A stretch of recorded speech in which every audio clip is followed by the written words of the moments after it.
Antes eu te conhecia de ouvir falar, mas agora meus olhos te veem. Por isso me abomino e me arrependo no pó e na cinza. Jó 42, 5 e 6. Deus havia falado, Jó tremeu. O Senhor se revelou, Jó ouviu. Verdadeiramente, Deus apenas exibiu as orlas do seu manto e desvendou uma parte de seus caminhos. Mas nisso havia tanta glória inefável que Jó pôs a mão sobre a boca em sinal do seu consentimento silencioso às reivindicações do Eterno. Deus falou com Jó do turbilhão sobre a grandeza do seu poder, as maravilhas da sua operação, o esplendor de sua habilidade, a infinidade de sua sabedoria. Leia com atenção aquele maravilhoso discurso do Altíssimo ao trêmulo patriarca. Não me atrevo a chamá-lo de poesia, pois ela se eleva tanto acima da poesia humana, quanto a poesia mais sublime está acima da prosa mais pobre. É simplesmente uma declaração de fatos, e estes são mencionados na linguagem do tipo mais simples, mas a glória avassaladora do anunciado está nos próprios fatos. Essas estrofes sublimes são faladas no idioma de Deus. Só os que conhecem o estilo peculiar do Deus vivo se familiarizam com a palavra sagrada em espírito e em verdade e podem distinguir imediatamente a fala de Deus da dos homens. Leia o discurso divino para ver como Deus fez com que o aflito patriarca o sentisse perto. Muitos profetas santos fizeram isso, pois homens inspirados são descritos como aqueles que inquiriram e investigaram diligentemente, pesquisando o que ou que tipo de tempo o Espírito que estava neles significava quando testificou de antemão os sofrimentos de Cristo e a glória que se seguiria. Não foram os pensamentos do profeta que foram inspirados por Deus, mas sim as suas palavras, pois frequentemente eram movidos a proferir profecias que iam muito além do seu próprio entendimento. Na verdade, meus irmãos, não são todos os grandes mistérios da fé acima do pensamento humano? E não podemos afirmar destemidamente que nenhum homem inspirado jamais conheceu toda a profundidade do significado de Deus entesourado nas palavras que ele próprio foi conduzido pelo Espírito de Deus a escrever? Portanto, afirmo que existe uma inspiração verbal ou nenhuma inspiração digna desse nome. Jó, conforme vem antes de nós no texto, está impressionado com sua própria loucura. Ele tinha falado em grande parte o que sentia que era verdade, mas agora sente que não entendeu o que disse e, ao mesmo tempo, confessa tacitamente que pode ter dito em sua amargura muitas coisas imprudentes e impróprias, e, portanto, inclina a cabeça perante o Senhor seu Deus e confessa que obscureceu o conselho dele com palavras sem conhecimento e proferiu coisas que não compreendia. Não obstante, o homem de Deus passa a se aproximar do Senhor diante de quem se curva. Tolo, como ele se confessa ser, ele, portanto, não foge da sabedoria suprema. Embora saiba que balbuciou por ignorância, ele não procura se esconder do Senhor, como Adão fez quando buscou a sombra das árvores do jardim. Não, ele retorna às palavras do Senhor e é encorajado por elas a se aproximar. Leia o capítulo 38, versículo 3, onde o Senhor diz: cinge agora os teus lombos como homem, porque eu te exigirei, eu te inquirirei, e tu me responderás. Como um homem em um sonho, Jó aceita o convite e responde. Esta foi uma ação corajosa e sábia. O que quer que Jó pudesse ser ou não, ele acreditava firmemente em seu Deus e em cada palavra que o Senhor se agradava de falar. Ele se apegou até mesmo a palavras desanimadoras com tenacidade desesperada e até aprendeu a encontrar mel em palavras que rugiam como leões sobre ele. Portanto, quando ele é humilhado no pó, ele se lembra de que Deus o havia ordenado que se aproximasse dele. E embora para seus temores de que tudo aquilo possa ter soado como um desafio, para a sua fé isso se torna um encorajamento e ele na verdade responde: meu Deus, arrisco-me a aceitar a tua palavra. Tu me ordenaste vir e eu virei. Embora eu seja pó e cinzas, farei o que me permitires e farei meu humilde apelo a ti. Na confissão que agora está diante de nós, Jó reconhece o poder ilimitado de Deus pois ele exclama: eu sei que tu podes fazer tudo e que nenhum dos teus pensamentos pode ser frustrado. Ele sentiu que tudo o que o Senhor decidisse pensar ou desejar, ele poderia realizar imediatamente. Jó teve um vislumbre daquela onipotência e soberania cuja altura e profundidade nenhuma mente pode medir. Jó vê sua própria loucura. Ele fala como um homem em um labirinto e diz: quem é aquele que com sua loucura obscurece a sabedoria infinita? Leia o segundo versículo do capítulo 38 e verá que ele está citando o que Deus lhe disse. As palavras do Senhor ressoam em seus ouvidos e em sua angústia ele as repete, aceitando-as como justamente aplicáveis a si mesmo. Não está longe de estar certo para nós quando as palavras de Deus podem apropriadamente se tornar nossas palavras. O Senhor respondeu a Jó de um redemoinho e disse: quem é este que obscurece o conselho com palavras sem conhecimento? E agora Jó responde: eu sou aquele tolo, disse o que não entendia, coisas maravilhosas demais para mim que eu não sabia. Jó sentiu que o que ele havia falado a respeito do Senhor era essencialmente verdade, e o próprio Senhor disse aos 3 amigos de Jó: não falaste de mim o que é certo, como meu servo Jó o fez. Mas sob um certo sentido da presença divina, Jó sentiu que, mesmo quando falava corretamente, falava além do seu próprio conhecimento, proferindo palavras cujas profundezas de significado ele mesmo não conseguia compreender. Queridos, é totalmente errado permitir que nosso senso de tolice ou pecado nos afaste de Deus. Mas é totalmente certo quando nossa humilhação nos leva ao Senhor e nossa necessidade consciente nos leva ao trono da graça. Quanto mais tolos e pecadores somos, mais urgente é nossa necessidade de ir a Deus, o único que pode nos tornar limpos e nos instruir no caminho da sabedoria celestial. Recomendo a você, portanto, o servo de Deus Jó, de quem posso dizer, qualquer que seja a falha que possamos perceber nele, nenhum de nós poderia ter se comportado tão gloriosamente como ele, a menos que, de fato, o Senhor nos desse a mesma graça. O Senhor levou Jó a criticar ele mesmo, mas o próprio Deus não se queixa dele, mas até o elogia. Os 3 amigos carinhosos receberam a ordem de trazer um sacrifício caro, mas isso não foi exigido de Jó. E mesmo quando trouxeram seus 7 novilhos, o Senhor não os aceitou até que Jó, a quem haviam condenado, intercedesse por eles. Jó tirou a palma da mão do conflito. Portanto, façamos como Jó fez e aproximemo-nos do Senhor com confiança infantil, mesmo quando ele parece franzir a testa. Vamos chegar onde Jó estava quando disse: embora ele me mate, ainda assim confiarei nele. Quando nos curvamos mais profundamente diante do seu trono, não permitamos que nossa humilde curvatura tenha nada de distanciado nela. Estaremos totalmente curvados no pó diante de ti, ó Senhor, mas ao mesmo tempo nosso clamor é: mais perto de ti. Antes eu te conhecia de ouvir falar, mas agora meus olhos te veem. Por isso me abomino e me arrependo no pó e na cinza.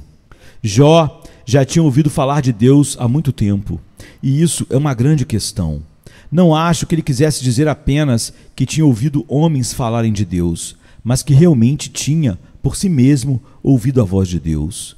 Ele tinha sido um crente reverente nos ensinamentos de Deus e um servo obediente aos seus mandamentos. Por isso, ele realmente tinha ouvido Deus. O homem que pode dizer isso pode dizer muito. Se Deus já esteve falando com você, você tem muitos motivos para agradecer. É claro que você não está morto em pecado. Ou, se você estava quando o Senhor falou com você, você agora está vivo, pois sua voz faz com que os mortos vivam.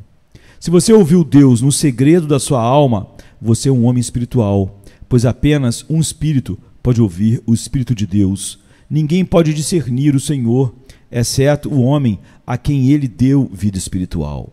Jó tinha ouvido Deus, mas agora ele tem uma apreensão mais vívida dele. Disse às vezes que uma testemunha ocular é melhor do que 10 ouvintes. E há muita verdade nisso. Certamente, os fatos percebidos pelo olho causam uma impressão muito mais vívida na mente do que os mesmos fatos ouvidos pelo ouvido. Se testemunharmos uma cena triste de pobreza, ela terá muito mais efeito em nosso coração do que a descrição mais gráfica possível. A pintura de palavras nunca pode trazer à tona a realidade de uma coisa tão bem quanto a visão real dela.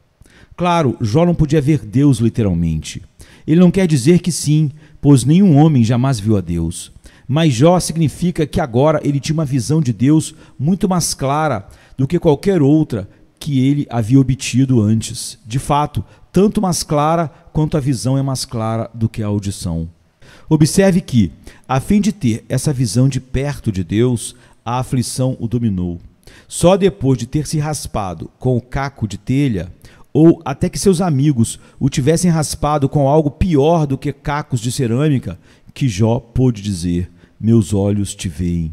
Só depois que cada camelo e cada ovelha foram roubados e cada filho morto, o aflito patriarca poderia clamar: agora meus olhos te veem. Feliz é aquele homem que na prosperidade pode ouvir a voz de Deus no tilintar dos sinos das ovelhas dos seus rebanhos abundantes. Pode ouvi-lo no mugido dos bois que cobrem seus campos e nas vozes amorosas dos queridos filhos ao redor. Mas, marque você, a prosperidade é uma janela pintada que exclui grande parte da luz clara de Deus. E somente quando o azul, o carmesim e o tom dourado são removidos é que o vidro é restaurado à sua transparência total. A adversidade, portanto, tira a matiz, a cor e a obscuridade, e veremos nosso Deus muito melhor do que antes, se nossos olhos estiverem preparados para a luz. O Senhor tirou tudo de Jó, e isso abriu o caminho para que ele lhe desse mais de si mesmo. Na ausência de outros bens, o Deus bom é melhor visto. Na prosperidade, Deus é ouvido, e isso é uma bênção. Mas na adversidade, Deus é visto, e essa é uma bênção muito maior. A adversidade santificada acelera nossa sensibilidade espiritual. Tristeza após tristeza despertará o espírito e infundirá nele uma delicadeza de percepção que, talvez, nem sempre nos ocorre de outra forma. Digo propositalmente, talvez, pois acredito que alguns santos escolhidos são favorecidos para alcançá-lo por meios mais suaves, mas acho que são muito poucos.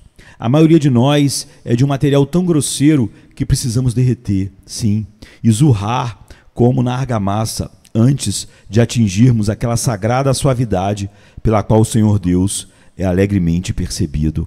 Ó Filho de Deus, se você vai sofrer tanto quanto Jó sofreu, se você conseguir ver o Senhor com um olho espiritualmente iluminado, você pode ser grato pelo processo doloroso.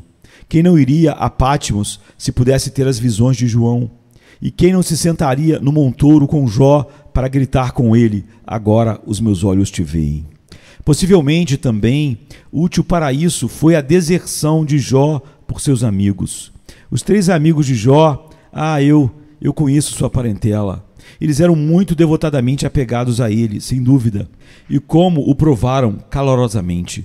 Eles haviam se encontrado com ele e dito coisas suaves e doces para ele naqueles dias em que ele se movia como um príncipe entre os nobres do seu povo, e todos os olhos que o viam o abençoavam.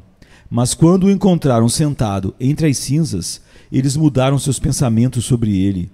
Eles suspeitavam dele e, embora nada soubessem contra ele, perceberam que ele não estava com a mesma honra de antes. Entre um príncipe de arminho e o mesmo homem de saco há, para alguns, uma grande diferença. Além disso, o instinto de autopreservação leva os homens a se afastarem daquele que está afundando, para que não afundem com ele. Depois de se sentar em silêncio por uma semana, esses homens excelentes encontraram em seus corações palavras para atacá-lo com suas observações judiciosas. Aqui e ali, eles inseriram pequenos pedaços de crueldade, tudo para o bem dele, é óbvio, né? Ele não estava coberto de feridas, não havia uma causa para tudo isso. Por meio dessa tortura, Deus libertou Jó dos homens. Depois disso, não era provável que ele incorresse na maldição que vem por fazer da carne o seu braço e o seu apoio. Ele também foi fortalecido na independência pessoal de espírito. Ele podia ver claramente que sua respiração estava em suas próprias narinas e não nas de outras pessoas, e que ele poderia ficar sozinho com a ajuda de Deus. Sim, até mesmo ficar contra aqueles homens eminentes que haviam contendido com ele. Os amigos são muito propensos a bloquear nossa visão de nosso melhor amigo. Quando as mentes graciosas são afastadas dos homens, elas são atraídas para Deus e aprendem a cantar com Davi: minha alma, espere somente em Deus, pois minha expectativa está toda nele. Não duvido, portanto, que a deserção e a repreensão sofrida por Jó por seus amigos foram de grande ajuda para que ele pudesse dizer ao Senhor seu Deus: agora os meus olhos te veem. Elifaz, Bildade e Zofar podem ter sido interposto entre Jó e Deus, e sua ajuda bondosa pode ter colocado Jó sob obrigação duradouras para com eles. Mas agora ele olha sozinho para Deus e só o honra. Honra a Deus unicamente. Ainda assim, antes que Jó pudesse ver o Senhor, houve uma manifestação especial da parte de Deus para ele. Então o Senhor respondeu a Jó do redemoinho: Deus deve realmente vir e de uma forma graciosa mostrar-se aos seus servos, ou então eles não o verão. Suas aflições por si mesmas não revelarão Deus a você, se o próprio Senhor não se revelar. Seu rosto, sua tristeza pode até mesmo cegá-lo e endurecê-lo e torná-lo rebelde.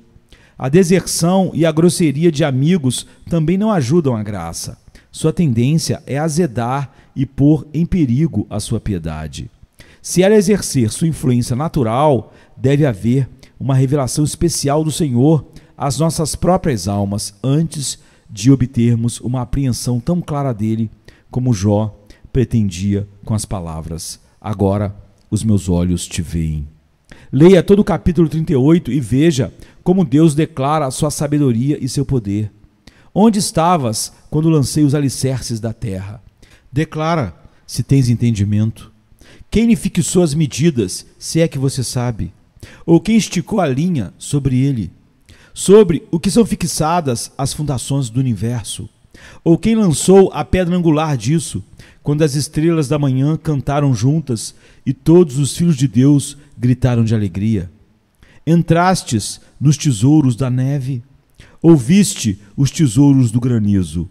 Você pode amarrar as doces influências das Pleiades ou liberar as faixas de Órion? Você pode trazer Mazaró em sua temporada? Ou você pode guiar Arcturus com seus filhos? Aqui estava um campo maravilhoso para o pensamento. O Senhor fala na natureza e é feito. Sua glória é vista no céu e na terra, no mar e em todos os lugares profundos do universo. Deus é e não há ninguém além dele. Sim, Jeová é somente Deus e o Deus eterno. Nem o Senhor deixou de mostrar a Jó sua justiça, desafiando-o a imitá-la. Veja o capítulo 40, versículos 11º e 12º. Lança fora o furor da tua cólera, e vê todo orgulhoso e humilha-o. Olha para todo orgulhoso e humilha-o, e pisoteia os ímpios em seu lugar. Deus é o governador supremo, e ele não carrega a espada em vão. Ele é imparcial e infalível, e ninguém pode anular seu julgamento ou condenar seus atos. Não preciso me deter para dizer a você que durante todo aquele maravilhoso discurso do Senhor ao seu servo, ele está dizendo, em muitas palavras: eu sou Deus, mas quem é você? O Senhor está provando que nada é impossível ao seu poder e sabedoria. Afinal, ele não declarou que o seu servo afundasse fora do seu alcance? Ele sempre foi capaz de resgatá-lo quando quisesse. Você aprende aqui também que Deus não é responsável por nosso julgamento. Ele não dá conta de seus assuntos para nós. Ele faz Jó sentir que ele é Deus, e então o assunto está acabado. Nenhuma desculpa é pedida a Jó, e nenhuma explicação é dada a ele. Ele deve se curvar em submissão sem reservas e se render incondicionalmente, e Jó o faz. Observe como pelas primeiras palavras do Senhor, Jó foi silenciado e só pôde sussurrar: eis que sou vil, o que devo te responder? Eu colocarei minha mão sobre a minha boca. Uma vez eu falei, mas não responderei. Sim, 2 vezes, mas não irei prosseguir. Até agora ele adorou, mas ele ainda deve ir mais longe, até que clame: eu me abomino e me arrependo no pó e nas cinzas.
To